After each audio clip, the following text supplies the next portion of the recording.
which will have a complicated probability density, or distribution in this case, as their fixed point. So we can construct a Markov chain that has as a fixed point, probabilistic fixed point, the probability of a particular configuration occurring in that Markov chain, we can engineer to be anything we want. So if we want some complicated function on this configuration space like this one, we can construct our Markov chain so that it has this as its fixed point. So if we've given a hard problem here, and it's the Markov chain that gives us a recipe to solve this problem. And the way almost all of these Markov chain Monte Carlo methods work is by using detailed balance conditions. So we're going to construct the Markov chain.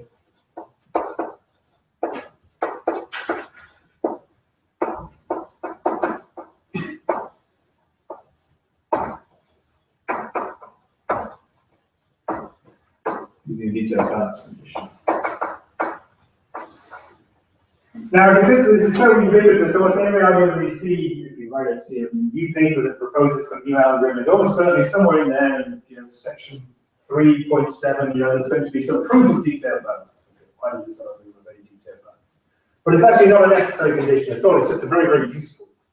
So it's very hard to think of algorithms that where you can control the fixed point in a very precise way, which don't actually then use this detailed balance condition. But it's not at all necessary. So if you were smart, you could come up with an algorithm that doesn't have any detailed balance and still know something about its fixed point. But it's very rare that it happens. So it's just a very useful tool, mathematical tool, that enables us to construct Markov chains with known fixed points, with well-defined fixed points. But it's not necessary at all. And you can construct some little simple polymorphs where you can find the fixed point of the chain, for which the detailed balance condition doesn't hold. So you can construct counter examples. But it's so ingrained in almost everything that's done to construct these Markov chains that you think that it has to hold. So a very useful condition there. So let's think of some examples. That's one example with the Gibbs sampler.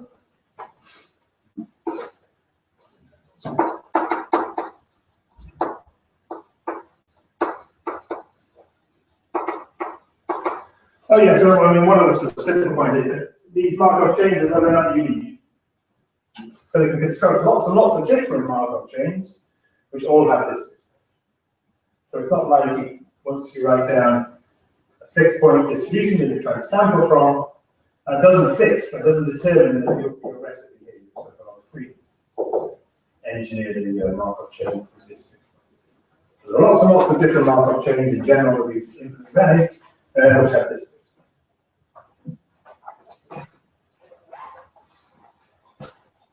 So let's think of some examples. The Gibbs sampler is classic.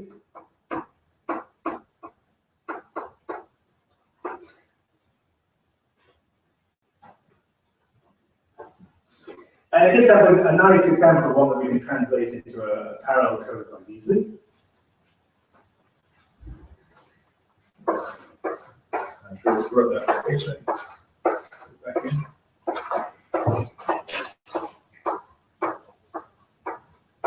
So again, now we're going to construct a Markov process.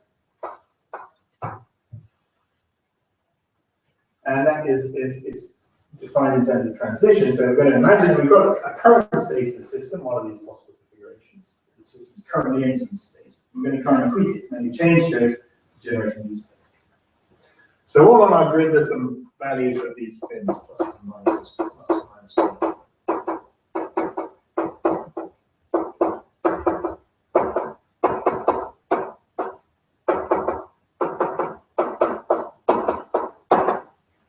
So we have some current statuses.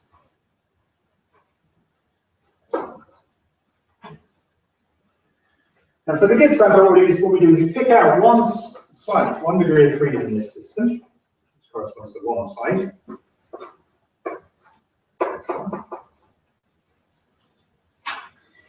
And we examine the two possible configurations that are in this set. corresponding to the two different values that this spin can take, and consider their probabilities.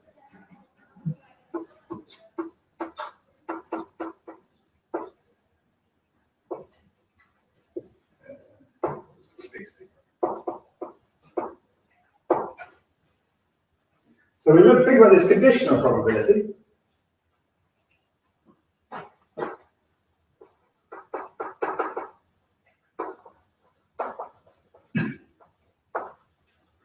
I've given all of the other values of these other spins. What's the probability that this variable takes a particular value? And you can only take two values, plus 1 and minus 1. And so there's some probability here that's got into P, and there's 1 minus P for the other probability. So we just have to compute this number now, and this number depends on the remainder of the configuration. But it's easy to compute. So here's the important part. Again, when we start to think about writing some parallel code, here's why this gives sample is going to work for us. So in general, the probability of this particular configuration occurring is complicated because there are all sorts of pluses and minus ones, and we have to work out all of these, the sum of the whole grid. It's an extensive calculation. But in this example here, we just need to basically know that probability, the relative probability of these two configurations that I get by flipping this spin here. And all of these contributions from all of these other spins here will cancel out. Here. We're not changing things over here, so that's equally probable. So in order to compute these probabilities here, we just need to look at the formulas. And you can go through the exercise just using the theorem of conditional probability, figuring out this coefficient P. It's just going to depend on, well, it's also going to depend on the inverse temperature beta, and one other parameter, let's call it J xy, which is the sum of the spins of the neighbors. So you can think of that as a sort of background theory. So you can take values between sort of +4 and -4. It takes discrete values just because these spins are discrete as well.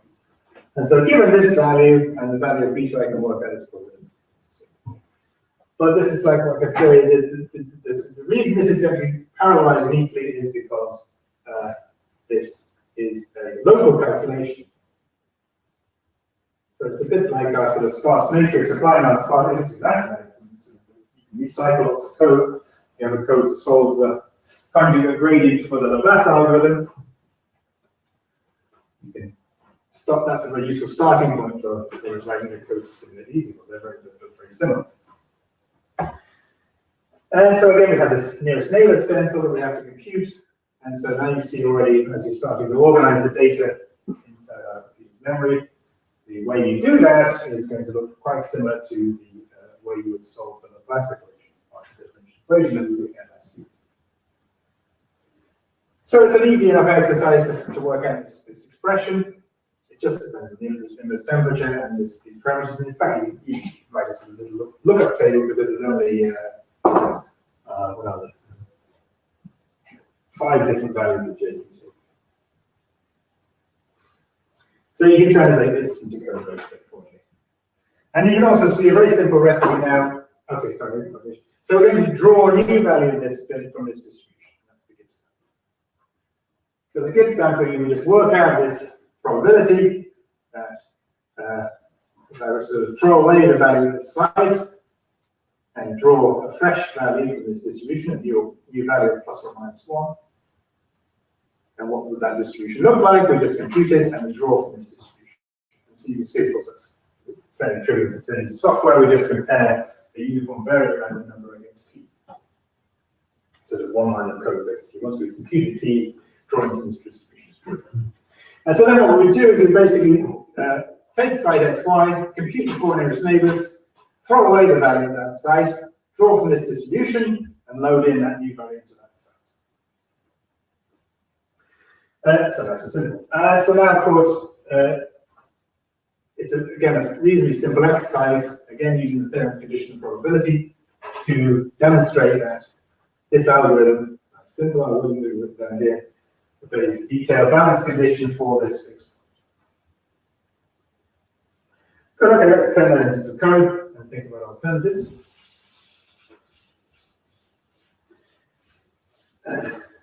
And now here again, we have to think a little bit about data dependency. We want to parallelize.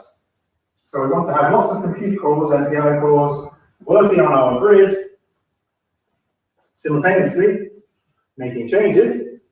So what restrictions do we have on doing that? Well, of course, we want to make sure that avoiding sort of data dependency clashes where one core is overwriting some part of the system while another's trying to read it. So we've got to make sure that we synchronize and coordinate our communications effectively. And at the same time, sort of maximize the sort of throughput of the code. So let's think again about the dependency. If an NPI core was trying to update this degree of freedom following this quite simple recipe, then it just needs to know these 4 nearest neighbors in order to compute J, in order to compute this probability P. And if another NPI core was over here, looking at this site and making some change, then there's been no interaction. You can basically, the order in which we carry out these 2 updates wouldn't matter. Those 2 Markov transitions would commute. They can be done in either order, so we don't have a data dependency problem at all. I can do update 1 and then update 2 in either order, and it would make no difference at all. So those 2 things will commute. And so there's no coordination problem in the case where these 2 update sites are a long way away. Of course, the problem does arise if NPI process 0 and NPI process 1 was trying to update its neighbor. So because then those 2 things don't commute now, those 2 updates don't commute. Because obviously, now if I change this site here, flip the spin from -1 to +1, that's going to change to J, but I would compute this site when I update this site. And changing J changes this probability, so it changes the probability of the spins taking these 2 different values. So in that case, when these 2 sites are nearest neighbors, then those 2 Markov transitions don't commute anymore. And now we have to concern ourselves about the order in which our NPI processes update and exchange information. But you see, so it's just an issue when we think of the 4 nearest neighbors on this site. And now you think again back to the even-odd precondition that we discussed in a completely different context, and that's reminiscence. If I just updated the elements on the even subgrid, I just thought about that set of gives samplers, where I try and change the spins on this checkerboard alone, then I could do those updates in any order I like, and there's no issue essentially of communications or any coordination between the NPI cores at all for those steps, because all of these other sites are staying fixed, so half of the degrees of freedom are being kept fixed, and I'm updating according to the give sampler of these sites. So it's a little bit like that sort of analogy we talked about last week when we were discussing the checkerboarding and thinking about, imagine that I store my solution to the partial differential equation to the Laplace equation on a disk, and I happen to lose half the data. Then if the half of data that I lost was the even checkerboard or the odd checkerboard, then I can reconstruct it almost trivially just by averaging the coordinates neighbors. So again, we have an analogous situation here. If I'm just holding fixed these odd checkerboard sites, then I can carry out the Gibbs update in any order I like, with multiple cores working at the same time, without any problems at all. So all of those Markov processes commute. I can do them in any order I like, and there's no data dependency whatsoever. So that's a very nice observation, and that's obviously the way then to think about translating this simulation Gibbs sampler into a piece of software. So again, if we assume, one thing of course I didn't say is that let's assume we've got boundary conditions which are sort of traditional ones to use in these sort of simulations, which are periodic. So if I want to know the neighbor to the east of this site, I just wrap around the grid and come back over here. So we're going to assume that the number of sites is an even number, just so this checkerboard is well defined. And so the rest of these is going to be exactly the same. If I wanted to put these 16 grid points down onto a parallel computer, then the natural way to do it would be to break it into domains, because we have in our model, it's clear what to do, given the structure of the model has this locality, interaction. This picture as well shows it. Because we have a locality in our action, and it's a very natural representation of this grid, and we try to maintain different data locality as well in our representation. So we might choose then to slice our grid up into pieces and give each one of those pieces for MPI calls.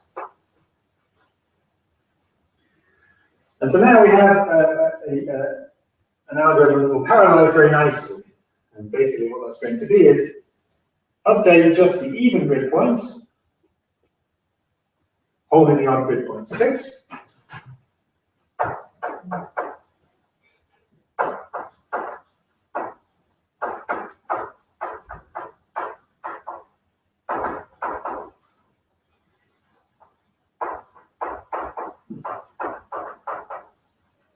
And here we're going to use a div sampler.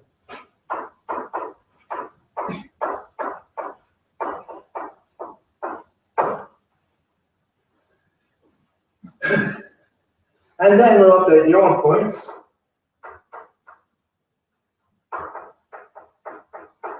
Because we want to, if we're going to use the ergodic theorem, we're relying on the ergodic theorem to establish this result, then we have to be able to sample all possible configurations.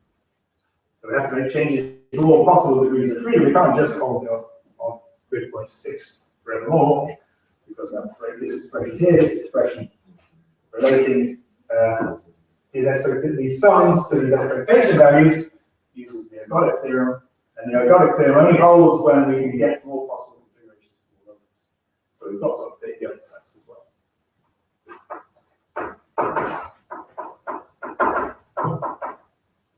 And with a little bit of work, you can show that this interleaving update for a finite value of this Cohen constant beta does allow you to move from any possible configuration system to any other. And now, okay, so that's sort of algorithmically conceptually what we're going to do. And the nice thing is basically a little sort of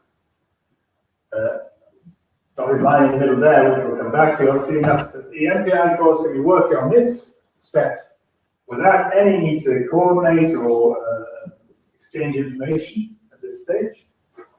If we assume they have a halo again, so if we assume that they on process 0, once again, we'll have a copy of the data on process 1 and process 2, corresponding to these nearest neighboring sites that aren't being updated by process 0, but nevertheless will affect the calculation happening over here. When I update the site here, I need to know the values that process 2 and 1 have for these spins in order to compute J, in order to compute P to draw from distribution. But nevertheless, of course, when this process is happening, when this update is happening at this site here, we know that process 2 and process 1 aren't changing those values, so we don't have to worry about our data getting stale, our data falling out of some change being made by process 1 prior to any sort of exchange of information. So we'll have a halo in order to affect this calculation again. And so then we'll stop. Obviously, these calls can't start working here because the moment we start updating this site here, then we'll need to know the new value. So here we have to synchronize our NPI calls. And of course, we have to do something else. We have to basically transmit these new values. So process 0 will change this value. We need to transmit those new values to process 1 and process 2. So exchange.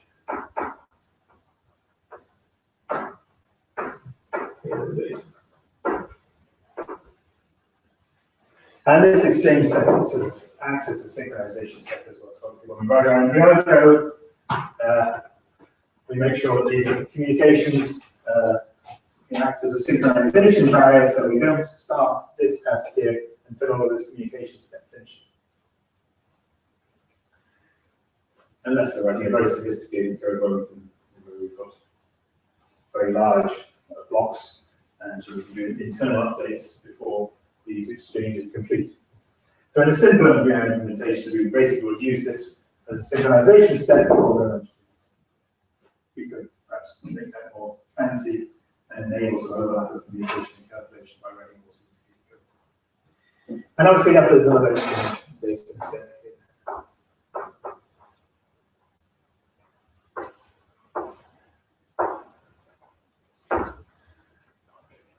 All right, we're almost out of time. So now you see just what's sort of amusing, if you like, about this pattern is that its similarity really to the sort of even-odd version of our Laplace solver is very striking. Basically, the structures that we use to store an even-odd preconditioned Laplace solver were exactly the same thing. So we can recycle lots of code.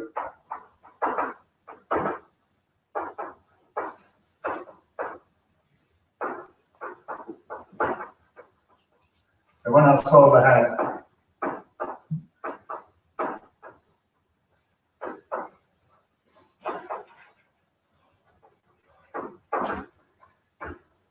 an even-odd preconditioning, then we had very, very similar code structures. There's lots of similarities, and essentially you see what that has to do.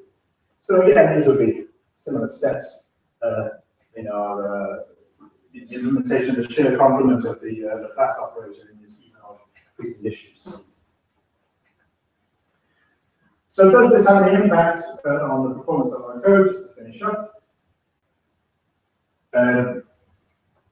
So once again, thinking of the analogy with the Laplace operator, the choice of preconditioner that we use there is even-odd preconditioner.